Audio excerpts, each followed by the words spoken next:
Hello everyone. आज मैं आप लोगों के समक्ष मार्च माह के ही पार्ट 2 वीडियोज़ लेके आए हैं जो 16 से 31 मार्च तक के बीच जो देश विदेश में एवं अन्य जो घटनाएं घटी है और वो चर्चा में रही है, उसे मैं अपने चैनल इरुडाइट अड्डा के माध्यम से आप लोगों के सामने प्रस्तुत करने जा रहे हैं, ताकि आने वाले आगामी प्रतियोगिता परीक्षा में इन विषयों से जुड़े सवाल को हल करने में कोई कठिनाई ना हो। तो हम बात करने जा रहे हैं महात्मा गांधी ग्रीन ट्रायंगल के बारे में। महात्मा गांधी ग्रीन ट्रायंगल हाल ही में आज़ादी के अमृत महोत्सव को चिन्हित करने के लिए मेडागास्कर की राजधानी एंटानानारिवो में महात्मा गांधी ग्रीन ट्रायंगल का अनावरण किया गया है। इसका उद्घाटन वहाँ के मेयर नैना ए हैना और मेडागास्कर में भारत के राजदूत अभय कुमार ने संयुक्त रूप से किया। मेडागास्कर में भारतीय राज गुजरात के प्रवासी लोग बड़ी संख्या में रहते हैं तथा गांधी जी गुजरात राज्य के पोरबंदर से संबंधित थे, अतः उन्हीं के नाम पे एक ग्रीन ट्रायंगल का अनावरण मेडागास्कर की राजधानी एंटानानारिवो में किया गया है। ठीक है, मेडागास्कर जो देश है ये आपको अफ्रीकी देश है जो हिंद महासागर में अवस्थित है। ठीक है, और ये मोजाम्बिक के पास में ये देश है। ठीक है, मेडागास्कर के नज़दीक 3 ऐसे देश हैं जो द्वीपीय देश हैं। उसके नॉर्थ में जो है कैमरूस है और उसके ऊपर में सेशेल्स हैं। वहीं उसके राइट साइड में क्या है, मॉरिशस है। इसे भी थोड़ा सा आप मैप पे देख लेंगे। ठीक है, चलिए अब हम बात करेंगे विश्व का पहला वन्यजीव बॉन्ड जो अभी हाल में चर्चा में रहा है। ठीक है, वर्ल्ड बैंक ने ब्लैक राइनो के लुप्तप्राय प्रजातियों के संरक्षण के लिए दुनिया का पहला वन्यजीव बॉन्ड जारी किया है और इसके तहत 150 मिलियन डॉलर जुटाए हैं। ठीक है, इस बॉन्ड का उपयोग दक्षिण अफ्रीका के 2 संरक्षित वन्यजीव में ब्लैक राइनो की संख्या में वृद्धि और संरक्षण हेतु किया जाएगा ताकि ब्लैक राइनो का सतत विकास हो सके। इन वन्यजीव संरक्षण बॉन्ड को राइनो बॉन्ड के रूप में भी जाना जाता है। तो ये जो वन्यजीव बॉन्ड है वो किसके द्वारा जारी किया गया है, तो वर्ल्ड बैंक के द्वारा। ठीक है, अब थोड़ी सा वर्ल्ड बैंक के बारे में भी थोड़ी जान लें। वर्ल्ड बैंक जो है इसका स्थापना जुलाई 1944 में हुआ था और इनका हेडक्वार्टर है वाशिंगटन डीसी है और इनके प्रेसिडेंट जो भी वर्तमान में है डेविड मालपास हैं। ठीक है, चलिए अब हम बात करेंगे कार्बन सीमा शुल्क जो अभी यूरोपियन यूनियन देशों के द्वारा ये लागू किया गया है, जो अभी चर्चा में रही है। ठीक है, हाल ही में यूरोपीय संघ यानी कि यूरोपीय यूनियन के देशों के द्वारा प्रदूषणकारी वस्तुओं के आयात पे विश्व का पहला कार्बन डाइऑक्साइड उत्सर्जन शुल्क लगाने का फैसला किया गया है। ठीक है, वर्ष 2020 से ही यूरोपीय संघ द्वारा स्टील, सीमेंट, उर्वरक, एल्युमिनियम और विद्युत के आयात पे कार्बन डाइऑक्साइड उत्सर्जन लागत लागू करने का प्रयास किया जा रहा है। इस टैरिफ को लगाने का जो उद्देश्य है यूरोपीय उद्योगों की रक्षा करना, क्योंकि यूरोपीय बाजार में कमज़ोर पर्यावरणीय नियमों वाले देशों में निर्मित सस्ते सामान जो है कहाँ हैं, यूरोपीय यूनियन देशों में भरे पड़े हैं। तो अपने हित की रक्षा करने के लिए यूरोपीय यूनियन देशों के द्वारा जो है वो क्या है, कार्बन उत्सर्जन शुल्क लागू किया गया है। चलिए अब हम बात करेंगे वर्ल्ड हैप्पीनेस इंडेक्स के बारे में। अभी हाल ही में वर्ल्ड हैप्पीनेस इंडेक्स जो है वो जारी किया गया है। आपको ये भी बता दें कि वर्ल्ड हैप्पीनेस इंडेक्स जो है ये जो रिपोर्ट है कुछ 2 विचारों पे आधारित है। एक जो है खुशी या जीवन मूल्यांकन को सर्वेक्षणों के माध्यम से मापा जाना और उन प्रमुख तत्वों की पहचान करना जो देश में कल्याण एवं जीवन मूल्यांकन का निर्धारण करते हैं। दूसरा, रिपोर्ट आमतौर पे प्रति व्यक्ति वास्तविक जीडीपी, सामाजिक समर्थन, स्वस्थ जीवन प्रत्याशा, निर्णय लेने की स्वतंत्रता और भ्रष्टाचार की धारणा जैसे कई कारकों के आधार पे ये जो है रैंक प्रदान किया जाता है। और ये जो रैंक है 150 देशों के बीच में ये रैंक प्रदान की जाती है। तो अभी ये जो 150 देशों में जो है सर्वोच्च जो प्रदर्शन वाले जो देश हैं वो कौन रहे हैं? फिनलैंड। फिनलैंड जो है लगातार 5वीं बार जो है नंबर 1 को स्थान बनाए हुए हैं। वहीं दूसरे स्थान पे डेनमार्क है। वहीं अगर निम्न प्रदर्शन करता वाले देश की बात करेंगे तो अफगानिस्तान को सबसे दुखी राष्ट्र के रूप में स्थान दिया गया है। उसके बाद क्रमशः लेबनान, जिम्बाब्वे, रवांडा और बोत्सवाना का स्थान है। वहीं अगर हम भारत के प्रदर्शन की बात करेंगे तो भारत की प्रदर्शन गत वर्ष की अपेक्षा थोड़ी सी अच्छी हुई है। पिछले वर्ष भारत का जो स्थान था 139वां था, किंतु इस साल जो है भारत का जो स्थान है वर्ल्ड हैप्पीनेस इंडेक्स में 136वां स्थान है। ठीक है, चलिए अब हम बात करेंगे युद्ध अभ्यास के बारे में। अभी हाल ही में भारतीय सेना और सशस्त्र रक्षा बलों के बीच संयुक्त सैन्य अभ्यास लामीतिये 2022 के 9वें संस्करण का आयोजन 22 से 31 मार्च के बीच सेशेल्स में हुआ। ठीक है, आपको सेशेल्स के बारे में बता दें, सेशेल्स जो है पश्चिमी हिंद महासागर में एक द्वीपीय देश है जिसमें लगभग 115 द्वीप है। सेशेल्स की राजधानी विक्टोरिया है। वहीं अभी हाल ही में साथ में भारत और उज्बेकिस्तान के सेनाओं के बीच संयुक्त प्रशिक्षण अभ्यास दुस्तलिक का तीसरा संस्करण 22 से 31 मार्च के बीच में ही यांगियारिक उज्बेकिस्तान में आयोजित किया गया। ठीक है, उज्बेकिस्तान जो देश है यह जो है इस उज्बेकिस्तान और कजाकिस्तान के बीच में आपको ये भी थोड़ा याद रखेंगे एक अराल सी है। ठीक है, उज्बेकिस्तान और कजाकिस्तान के बीच में कौन सा है? अराल सी। ठीक है, जो अराल सी है इन दोनों देशों के बीच में अवस्थित है। अब हम बात करेंगे, है ना, अभी जो हाल में ही ऑस्कर 2022 की घोषणा कर दी गई है। ठीक है ना, ऑस्कर 2022 में विल स्मिथ जो है इनको बेस्ट एक्टर का अवार्ड मिला है, वो किंग्स रिचर्ड फिल्म के लिए। वहीं बेस्ट एक्ट्रेस का जो अवार्ड है जेसिका कैसियाना को द आई टेमी फे के लिए मिला है। वहीं एक्टर जो सपोर्टिंग रोल के लिए जो है ट्रो कोस्टूर को कोडा के लिए दी गई है। वहीं बेस्ट एक्ट्रेस सपोर्टिंग के लिए जो है Ariana DeBose west side story के लिए दी गई है। और बेस्ट डायरेक्टर का जो अवार्ड है जेन कैम्पेन को the power of the dog के लिए दिया गया है। ऑस्कर 2022 में बेस्ट पिक्चर का जो अवार्ड है वो कोडा को दिया गया है। ठीक है, वहीं बेस्ट इंटरनेशनल फिल्म का जो अवार्ड है ड्राइव माय कार जो कि जापान की फिल्म है उसे दी गई है। अब हम ये भी बता दें आपको कि भारतीय फिल्म मेकर रिंटू थॉमस और सुष्मिता घोष के द्वारा निर्मित राइटिंग विद फायर को बेस्ट डॉक्यूमेंट्री फिल्म के लिए नॉमिनेट की गई थी। हालांकि भारतीय फिल्म अवार्ड जीतने में तो कामयाब नहीं हुई क्योंकि, ठीक है, तो आप ये कह सकते हैं जो उनके जगह पे जो बेस्ट डॉक्यूमेंट्री फिल्म जो है जो अवार्ड मिला है वो उसको भी याद रखेंगे, द समर ऑफ सोल को मिला है। ठीक है ना, चलिए अब हम बात करेंगे पार तापी नर्मदा नदी लिंक परियोजना के बारे में।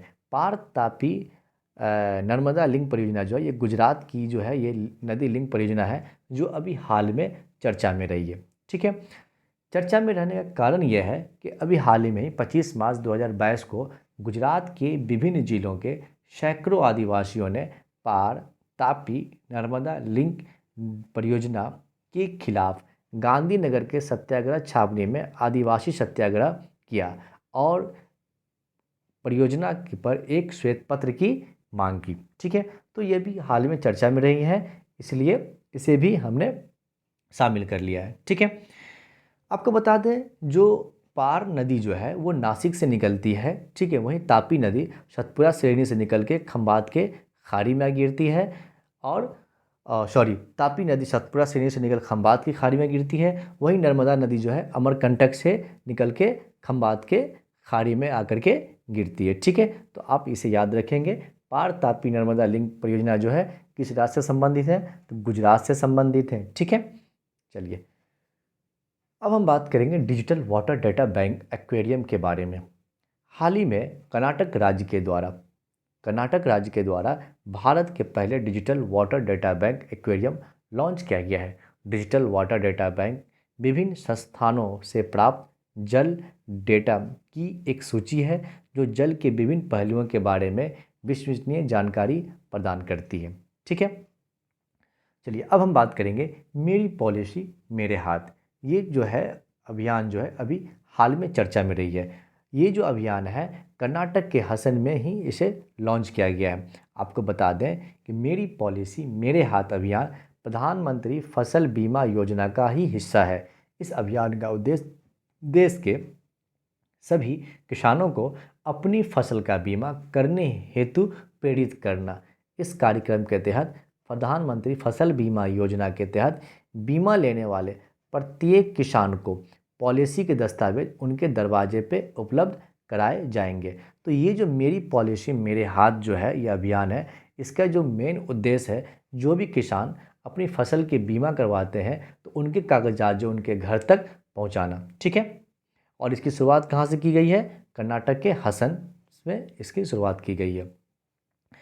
अब हम बात करेंगे पहली पेपरलेस विधानसभा की।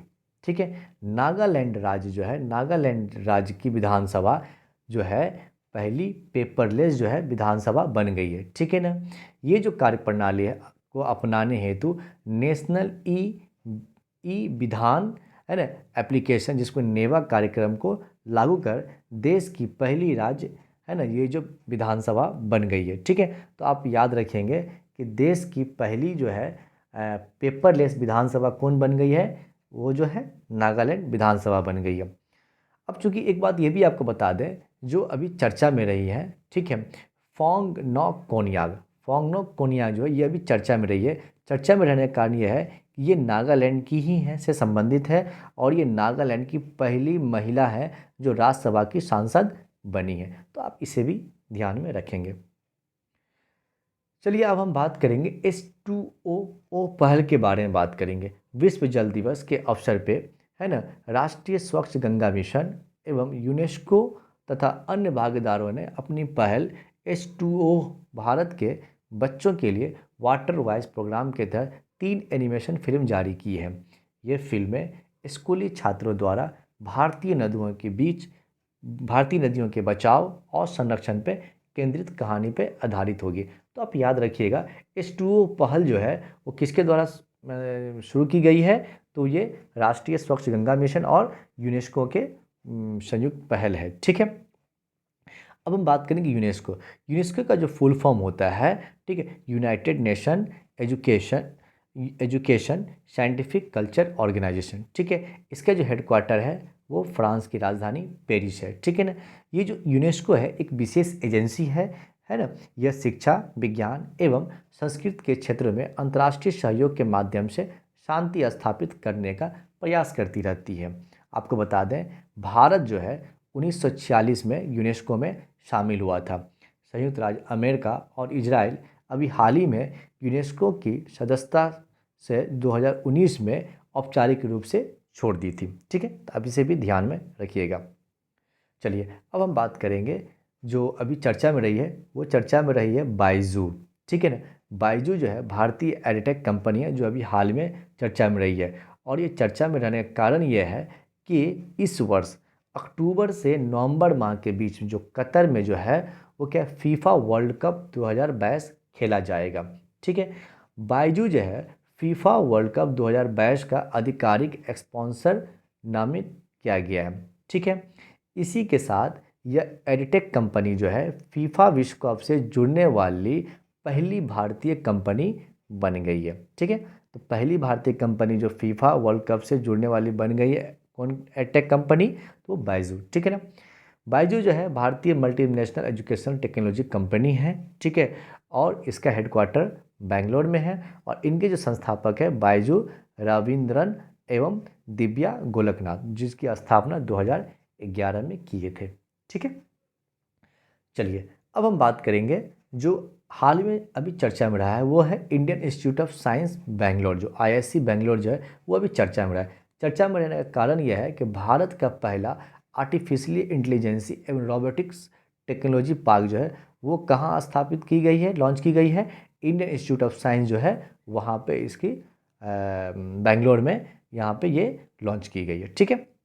चलिए अब हम बात करेंगे अभी जो हाल में चर्चा में रही लिविंग रूट ब्रिज, जो मेघालय की जो लिविंग रूट ब्रिज है वो अभी चर्चा में रही है। ठीक है।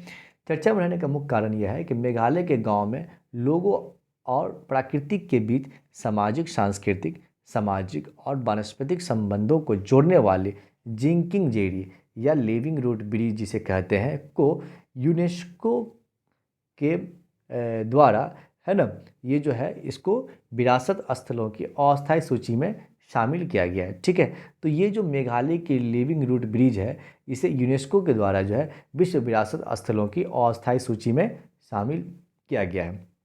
ये जो ब्रिज है, ठीक है, ये जो पेड़ हैं वो क्या है, फिकस इलास्टिका, है ना, प्रजाति के हैं। ये एक आम पेड़ है जिसका उपयोग क्या होता है कि लिविंग रूट ब्रिज के निर्माण में क्या होता है, यह भारतीय रबर का पेड़ का एक प्रजाति भी है। ठीक है, अब हम बात करेंगे झूलन गोस्वामी की। झूलन गोस्वामी जो भी हाल में काफ़ी चर्चा में रही है।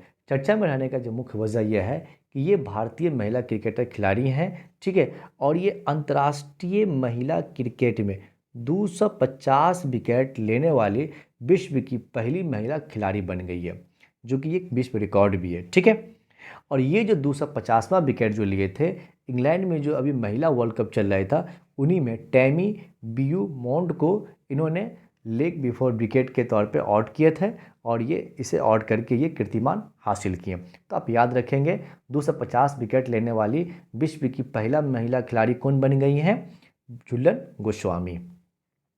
अब हम बात करेंगे पीवी सिंधु की। पीवी सिंधु अभी हाल में चर्चा में रही हैं और इसलिए क्योंकि अभी हाल में स्विस ओपन 2022 हो रहा था, जो स्विस ओपन 2022 में जो है पीवी सिंधु जो है थाईलैंड के खिलाड़ी को हरा करके स्विस ओपन 2022 का खिताब जीती हैं।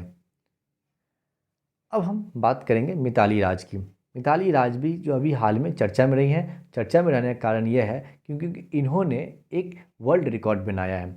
महान भारतीय क्रिकेटर सचिन तेंदुलकर और पाकिस्तान के जावेद मियांदाद के बाद 6 क्रिकेट विश्व कप खेलने वाली मिताली दुनिया की तीसरी क्रिकेटर बन गई हैं। ठीक है, वह 2000, 2005, 2009, 2013, 2017 और अब 2022 में आईसीसी महिला क्रिकेट विश्व कप की स्पर्धा में खेल चुकी हैं। तो आप याद रखेंगे ये दुनिया की तीसरी खिलाड़ी बन गई हैं जो 6 क्रिकेट विश्व कप खेले हैं।